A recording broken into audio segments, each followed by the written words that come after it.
public lands. It's a big issue in the western United States. Over 85% of the land in Nevada is governed by the federal government. It inhibits mining, our ranching, it hurts our fighting of land fires, it hurts our wildlife. What's your position on the transfer of public lands? Yeah, the federal government owns too much land. What's it needed for? I mean, it just owns too much land. One of the scariest things, the government can't even give you an inventory of all the real estate it controls in the country, period. And that includes land in urban areas, includes land obviously out west and more sparse areas. The point is the government doesn't need to own all that land. And I would like to see some of it, more of it transferred to private owners. And I believe some of it needs to be transferred to local and state communities as well. But I think we should open it up to both. But the federal government simply owns too much land. It doesn't really make a lot of sense. So one of the first things I would like to see is an accurate inventory. Obviously, you're more aware of it because they own so much of it in Nevada. But an accurate inventory of all of the real estate holdings of the federal government. And then second is figure out whether they even have any purpose for holding it. And provide more of it, make it more of it available, not just to local governments, but make more of it available as well to the private sector. Because that will help local communities by putting that land back on the tax rolls and back to productive use. But there was one caveat: we still need some land to keep the UFOs and the alien bodies. So we can't turn that over to you. I'm sorry. Yes, ma'am. Hello, and I know Mark Hutchinson. Hello. Hello. I'm from Ely. I drove 4 hours.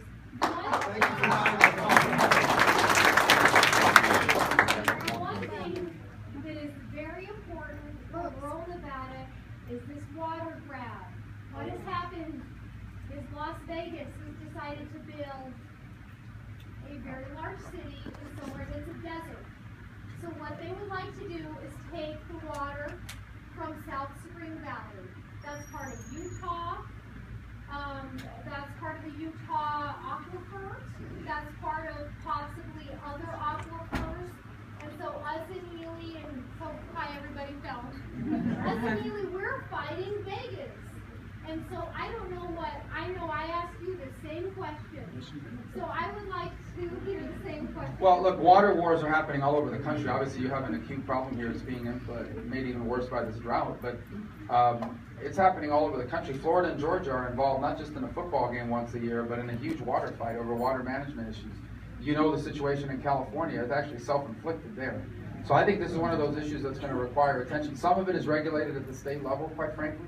Some of it does require some federal, because it overlaps multiple states' jurisdictions, and so it has some federal implications. But I think this issue of water is one that we need to spend more time on and because it's actually popping up all over the country. It's not just here anymore. It's happening all over the country. And we'll get you a better understanding about the federal government's role, because I'm always cautious about injecting the federal government in issues that belong at the state level. But when it involves multiple states, it does implicate the federal government.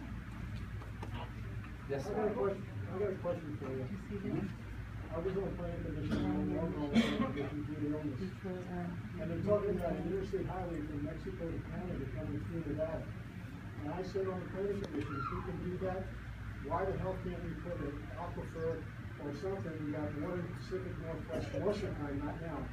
But if we can talk about an interstate highway system that was put into ICBMs back in the 50s, not the cars. Why can't we call the water system to transfer all water somewhere else? It needs to be somewhere else. That's what they're doing to Ely. No. No. I'm talking about throughout the states, throughout the United States, and bring the water down. Yeah, like the areas that are flooded, let them bring the water to the areas that are drought down. It's an interesting proposal. Like I said, obviously, it's not an issue that I have a comprehensive plan on right now, so I'd hate to comment on it, but it's the first time I've heard someone suggest that, we should take water away from the Northwest. Look at the jobs that we create. Yeah. Yes, sir. As a son of an immigrant, what's your policy on immigration? How would you address Well, that? a couple points. Number one, we have 3 problems when it comes to immigration. We don't just have one. We have an illegal immigration problem that's ongoing, and it's more complex than people understand in many places. For example, where I live in Florida, about 70 to 80% of the people that are illegally there entered legally and overstay visas. Nationally, it's around 40%. A lot of people don't realize that. Almost half of the people in this country illegally entered legally and overstayed a visa. You still have a significant problem in the southern border, as we well know, people coming from El Salvador, Guatemala, Honduras, but also from Asia and all over the world. And they're just crossing that border, but they're coming. So we have an illegal immigration problem that's ongoing. We have a broken legal immigration system, one built in the 1950s largely on family reunification, when in fact we need a merit-based system in the 21st century. And you have 12 million people in this country illegally, most of whom are unaccounted for. We don't know who they are, where they live, or what they're doing. But we have to confront all three of those. We have to confront all three of them. You cannot confront them all at once. You can't deal with it in a comprehensive way, because this country's had some really bad experiences with large pieces of legislation, and in particular, on this issue, it's too complex. They don't trust the federal government. So you're going to have to do it in 3 steps. The first step is you're going to have to prove to people that illegal immigration is under control. Not just pass a law that does it, you're going to have to actually do it and prove to people that it is under control. And we know what it takes to do that. Mandatory E-Verify, an entry-exit tracking system that prevents and identifies visa overstays. And yes, a wall in key portions of the border with more personnel and more ability to intercept people that are trying to come across. That's step 1. Once that's been done and it yields results, step 2 will have to be to modernize our legal immigration system. We're going to have to modernize it. Today, we admit 1 million people to this country permanently on a legal basis. And it's largely done on whether or not you have a relative living here. And I'll tell you right now, my parents, that's the way they came in 1956. That was a different time and a different era. In the 21st century, it has to be a merit-based system, where when people come here permanently, it is on the basis of what they can contribute economically. What special skills do they have? What business are they going to open? How are they going to contribute economically, as opposed to simply whether or not you have a relative living here? And after we've done those 2 things, I believe the American people will be very realistic about what you do with the people that have been here. If you're a criminal, you cannot stay. You have to leave. If you are a criminal, you cannot stay here. And then I think people will be very realistic about what you do with someone who's been here 20 years and is not a criminal, other than having violated the immigration law. And that, the matrix has been created. People have to pay a fine. They have to learn English. They have to start paying taxes. They get a work permit. And we can have a debate years from now about what comes after that. But you can't even get to that 3rd step until you've done the other 2 things. You can't. Because people don't trust the federal government to enforce the law. Since 1986, for 30 years, this issue's been discussed. And in 1986, it was 3 million people. Now it's 11 or 12, we think. We don't know the accurate number.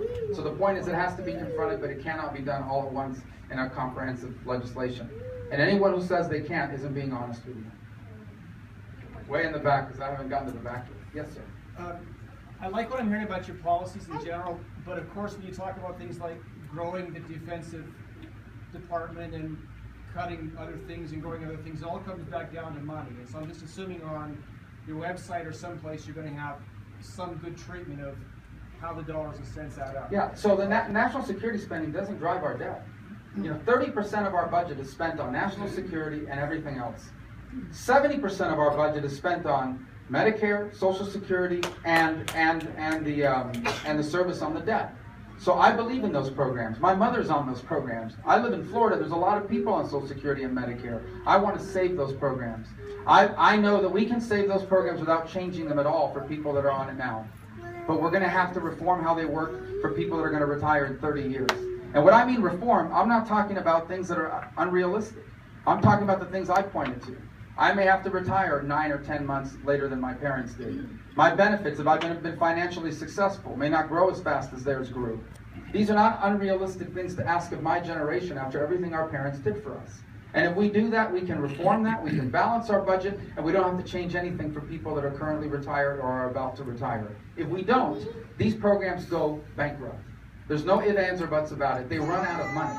And then you will see dramatic changes, and none of us will be happy with them.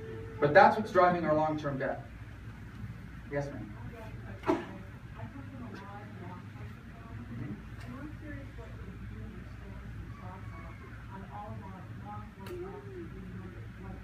It's an outrage.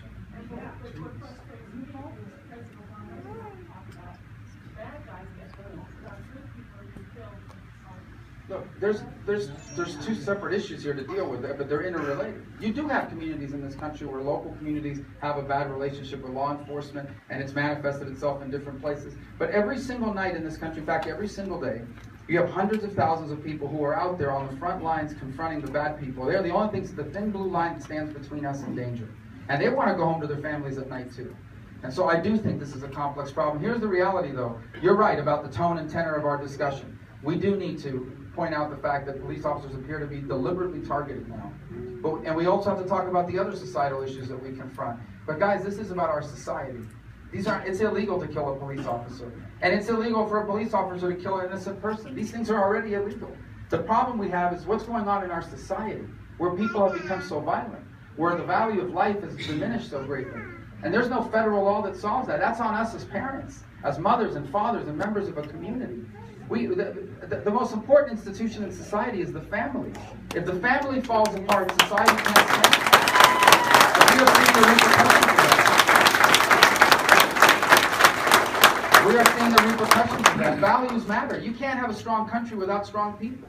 You can't have strong people without strong values. And you can't have strong values without strong families. And you cannot have strong families without the institutions that support the family, and that includes the faith community. At a time when the faith community feels under siege. This will have to be our last one. I have to get an airplane. I have to catch an airplane. No one ever catches an airplane, but you know what I mean. Yes, ma'am. People who support Common Core say they do it because the states have the option of choosing to be in it or not. Can you speak to that? Yeah, so and you do have the option of being in it or not, and here's what's going to happen in 5 years. If you're not, you don't get the federal money. That's how they always do it. It always starts out as a suggestion and ends up becoming a requirement. The federal government can never help itself. It always wants you to do what they want you to do.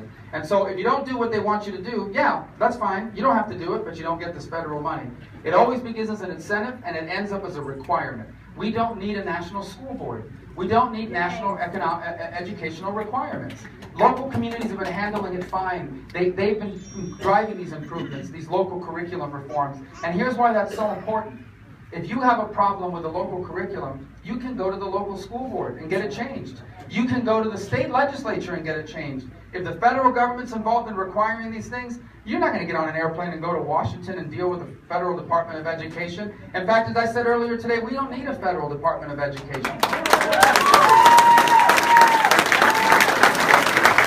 The Department of Education has some worthy programs like the Pell Grants and the Student Loan Stafford Program. Other agencies can handle, they can be handled somewhere else. We don't need a national school board, and that's what the Department of Education is trying to become. We don't need it. We don't need it. Thank you for having me here. I appreciate it. Thank you. Thank you very much, Fallon. Hope this will work well for you. Let's put it in that space. Thank you.